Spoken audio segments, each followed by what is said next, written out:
In Man's Search for Meaning, Dr. Frankl highlights three main ways in which we can experience or discover our meaning in life. In his own words, they are as follows: by creating a work or doing a deed, by experiencing something or encountering someone, and finally, by the attitude we take towards unavoidable suffering. Let's unpack each of them separately. With the first one being by creating work or doing a deed. We like to call this creative meaning. You may be surprised at how many people in high-paying jobs do not feel satisfied with their work, and on the contrary, how many people enjoy and find rejuvenation in the work they do that does not really pay well. So clearly, there is more to work than money. We'd like to highlight this by an example of a client I once had, a career doctor who was going under training to be a specialist surgeon and had been struggling with depression, which did not seem to have any underlying cause.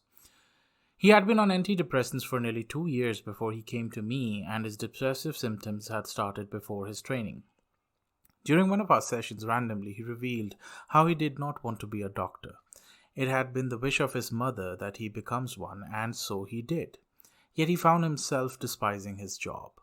He elaborated that it felt like a routine and he had been trained to do it. That's why he did it.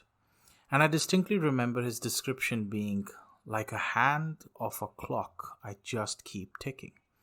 I asked him, why does he continue then? Why be under such a stressful training program if he did not like being in the profession in the first place? He laughed and replied, well, what else am I going to do? I asked him, what did he want to do? That was followed by a long silence that stretched through some of our sessions until finally, on my probing, he answered this with a lot of sadness. I never thought about what I wanted to do. I was very young when my mother fell sick, and all my childhood I saw her slowly die. And I remember she used to be so happy whenever she used to tell me that she wanted to see me become a doctor one day. I never thought of doing anything else. I asked, well, did she succeed in that? He replied, she died before I finished medical school. I asked him to reflect here. Did you not succeed though? Her wish was to see you become a doctor. You did. You completed her wish. She saw you enter that journey. But did she wish for you to stay a doctor? That was our breakthrough. We followed our sessions then by exploring his desires for the first time independent of his mother. He said to me then, I've always been academically bright. That's why I was able to qualify for this specialization. I went for it because it was the most prestigious and difficult one to get into. But I've been suffering so much for the last few years. I never thought I'd ever feel better again. And yet I do now. I still cannot believe how this process works. You're a surgeon of the mind. That's a title I must say I really liked then, and I still do now. And then he finished with, I would like to switch my specialization from surgery to this, if I could. I asked him immediately, well, why couldn't you? What's stopping you? There was a pause, and from then on, our sessions were aimed at exploring his passions. We explored what else would he want to do, but he kept on returning on to being in mental health, healing people in a way that felt his own. That began his journey towards becoming a psychiatrist. And it could not have come at a better time because very soon the worldwide lockdown ensued and we ended up helping a lot of people, particularly from his own profession, meaning other doctors and nurses. In our last session, he told me that he looks forward to going to his hospital every day now. That is creative meaning. This meaning is discovered when he went through the journey both into and out of depression. For him, he came to realize that he wanted to translate his skills into being a surgeon of the mind rather than the body. He was able to transform by creating this meaning through his profession and thus by his work. The second component of this meaning, creative meaning that is by doing a deed. Well, what does that mean? The best example of this that I can think of was of someone I knew. They had inherited quite a bit of wealth from an estranged relative of theirs. They were employed and settled comfortably in life and therefore decided to give all the money to charity. They said that felt right. They did not feel like they deserved nor needed the money. others needed it much more. And with that, we come to the summary, which is that creative meaning is discovering or experiencing meaning by action or through behavior. Now let's come to the second way, that is by experiencing something or encountering someone. We like to call this aspect experiential meaning, especially since this is where you will discover meaning via an experience of something or someone. Let's explore this further with a personal example this time. Perhaps many of you do not know, but I am a veteran and started my career in military psychology. My career started in a very mountainous theater where I experienced active military service, that is combat. Going through this at the time, I had gained a confidence that I had never felt before. I felt powerful, I felt dangerous, I felt quite fearless. I felt like a conqueror, and I must admit I even felt arrogant because I felt like I could traverse through dangerous areas on my own. This was the state I had when I was trekking through a beautifully rugged hike. With these thoughts in my mind, I hadn't been paying attention to the weather, and all of a sudden, a storm overtook me. My training kicked in, so I decided to wait it out in a safe spot. Within minutes, there was heavy rain, and then there was thunder. It was late in the evening, and as I was far away from civilization, there were no artificial lights. It got very dark. As rain started to accumulate where I was, I feared there would be a landslide, so I decided to move from my spot. As I was moving, I felt something very off. To this day, I'm not quite sure what exactly it was, but something told me to stay put, and I did. I looked around me trying to triangulate the cause for this sudden alarm in me, and I was looking up when I saw Mother Nature in all her fury. A black and grey cloud ripped the air apart in front of me. Time slowed down as I saw a flash of lightning come towards the mountaintop really close to me. From abysmal darkness, instantly the mountainous range became so brightly lit that I had to shield my eyes. It was as if I was standing mere meters away from the sun. The bolt came crashing into the mountain and formed little residual plasma from the path it had cut from the air. And just a little while later, I heard the most monstrous roar possible come from all around me. It was so loud that I could feel the rumble hit me both from the air and from the ground. I felt my lungs rattle as the shock wave of the thunder hit me. This experience truly humbled me, but in a good way. I had never seen lightning strike the ground before in my life. It showed me that no matter how powerful we feel, it can be snatched away from us in an instant. Experiencing true power is terrifyingly majestic. I must share with you that I did not feel fear. I felt something more. It was hypnotic and mesmerizingly terrifying. As in those split seconds, I could hear every cell in my body scream at me to run, but my entire body froze with the spectacle that was before me. To a city slicker like me, this experience taught me reverence and respect for nature. I still take every chance I can get to be close to nature and enjoy it on its own terms rather than impose my own on it. If you're an outdoorsy person, you know exactly what I'm talking about. And if you're not, then I must tell you that witnessing something so profound transforms you. And I do not count this as a negative experience, but rather a transformative one. For me, this experience made me discover what true power is outside of the human element. How we are a part of nature, and we should not waste our time with the falsity of grandiosity. From that experience onwards, I started to feel less like a conqueror and more akin to a preserver and an appreciator. People can have the same psychological experience through moving art. It is transformative as well. Here I'd like to take a little break and use it to ask you that if you enjoyed our content, then please consider subscribing, hitting the bell icon, and if this video is helpful to you in any way, then consider hitting the like button as well, and sharing it with a friend or people you think will like it.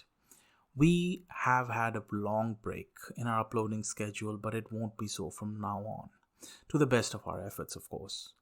We had to take some major life decisions and move. Sadly, that took away a lot of our time, and we would always want to give our fellow searchers of meaning quality content.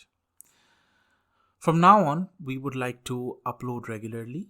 Our aim is to upload at least once a week. Lastly, we would love hearing from you. So please share any such experiences that you've had or any questions you'd like to ask us. If you guys want to send us an email, then our address is linked in the channel description. We're going to show it here right now too, and we'll link it up in the description of this video as well. We'd love to help you in any way we can. And with that, let's continue with the next component of experiential meaning, which is by encountering someone. By that, Dr. Frankl meant falling in love and the whole experience of love in one's life. Before we go further, we'd like you to consider the following. Have you ever felt someone else's feelings? In the truest sense, can we ever truly, accurately feel how anyone other than ourselves feel? Or rather, do we try to paste how we feel onto others? Let's clarify this with the following example. If you see someone is angry, do you feel exactly what they are feeling? Or instead, do you recall how you feel when you are angry and then think that this person must be feeling this way? We usually term this process as empathy, and when we appreciate empathy, we are experiencing sympathy. Then isn't existence very lonely? Dr. Frankl says that the only way out of this loneliness and to fully experience someone else is by love. When we love someone, then we are as close as humanly and experientially possible to them. We have seen this phenomenon even expressed by our bodies. For example, did you know that husbands can feel the labor pains of their wives?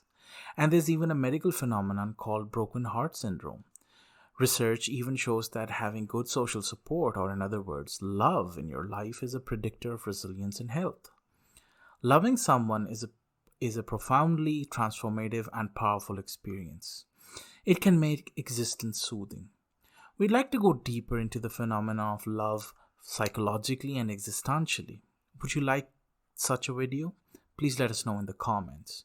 But for the purposes of this video, being in love, being loved, or loving someone can be a very meaningful experience indeed. So if you are looking for love or are in love, then you are doing something very existential, because experiential meaning is to feel or discover meaning via our experiences with others. And finally, now we come to the most important way, that is, in Dr. Frankl's words, the attitude we take towards unavoidable suffering. We like to call this taking a stance against suffering. It is a sad yet very real part of our lives that most of the suffering that we experience isn't by choice. Most people don't wake up and choose to suffer.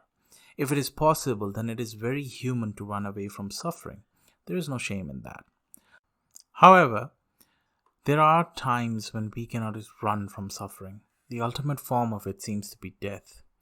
We will all experience it, and before, unfortunately, we do, we would see others around us go through it. Here, Dr. Frankl highlights the case of a man who had lost his beloved wife and was suffering in the extreme. Dr. Frankl then asked him, would he want his wife to suffer in his stead? He vehemently says no. He'd never want his wife to go through what he was going through. Here he was taking a stance against letting her suffer, by suffering in her stead the grief of losing her. We have really been fortunate to see in our profession of mental health quite a sizable number of people who are becoming mental health professionals are doing so because it is their way of taking a stance against suffering. When we impose our will to defy suffering by going towards meaning, then we are doing the hardest thing possible for human beings. For when we cannot change the situation, we are left with no other choice than to change ourselves. However, this encounter can be dangerous to us as well. Think of the people you know who are drowning out their miseries or are suffering in silence by distracting themselves with narcotics or becoming workaholics at their job. Dr. Frankl highlighted this in his work by showing that when the will to meaning was not realized, then people either went towards the will to pleasure, that is distraction, or the will to power, that is domination.